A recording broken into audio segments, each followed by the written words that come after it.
Hello viewers, আসসালামু আলাইকুম। আশা করি সবাই ভালো আছেন। তো আজকে আমি বানাবো করলা ভাজি। করলা ভাজিটা বানানোর জন্য এখানে নিয়ে নিয়েছি করলা। এর মধ্যে দিয়ে দিচ্ছি লবণ।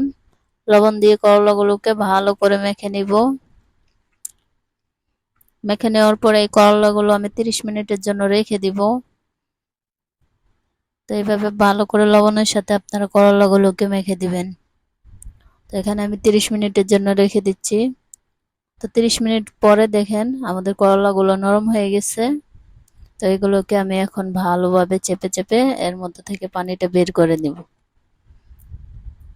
তো এইভাবে আপনারা পানিটা যদি বের করে নেন, করলার ভাজি একদমই তিতা লাগবে না। তো দেখেন এইভাবে আমি করলাগুলো থেকে পানিটা বের করে নিয়ে এগুলোকে ভালো করে পরিষ্কার করে ধুয়ে নিয়েছি। এখন এর মধ্যে থাকা বিচিগুলো আমি ফেলে দিব। আপনারা চাইলে বিচিগুলো রেখে দিতে পারেন, কিন্তু আমি ফেলে দিচ্ছি। এখন একটা কড়াই নিয়ে নেব, এর মধ্যে দিয়ে দিচ্ছি তেল। আপনারা তেলের পরিমাণটা একটু বাড়িয়ে দিবেন এখানে। তারপরে আমি করলাগুলো দিয়ে দিচ্ছি এর মধ্যে, দিয়ে একটু নেড়ে দিচ্ছি। নেড়ে দেওয়ার পরে এর মধ্যে সামান্য পরিমাণ হলুদ দিয়ে দিচ্ছি, পরিমাণ মতো লবণ দিয়ে এগুলোকে ভালো করে মিশিয়ে দেব। তো মিশিয়ে দিয়ে 5 মিনিট এটাকে আমি এভাবেই রান্না করব। তো 5 মিনিট পরে আমি এর মধ্যে দিয়ে দিব পেঁয়াজ কুচি, দিয়ে দিব মরিচ। তারপরে এগুলোকে আবার ভালো করে মিশিয়ে একসাথে নেড়ে চেড়ে দিব।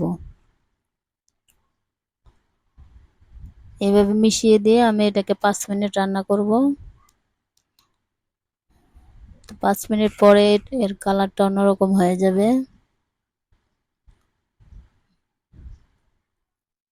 ভালো করে এগুলোকে মিশিয়ে দিতে হবে।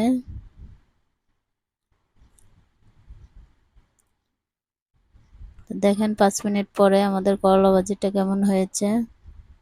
আমাদের ভাজিটা হয়ে গিয়েছে। এখন আমরা এই ভাজিটাকে নামিয়ে নেব। দেখেন কত সুন্দর কালার এসেছে। আপনারা এই ভাজিটা ঢাকনা ছাড়াই ভাজি করবেন, ঢাকনা দিলে ভাজিটা তিতা হয়ে যাবে। তো দেখেন এই ভাজিটা কত সুন্দর কালার এসেছে। আপনাদের হাতে সময় থাকলে এভাবে ভাজিটা বানিয়ে খেয়ে দেখবেন। আর আমার ভিডিওটি ভালো লাগলে অবশ্যই চ্যানেলটিকে সাবস্ক্রাইব করে দেবেন, লাইক কমেন্ট শেয়ার করে দেবেন। ধন্যবাদ সবাইকে।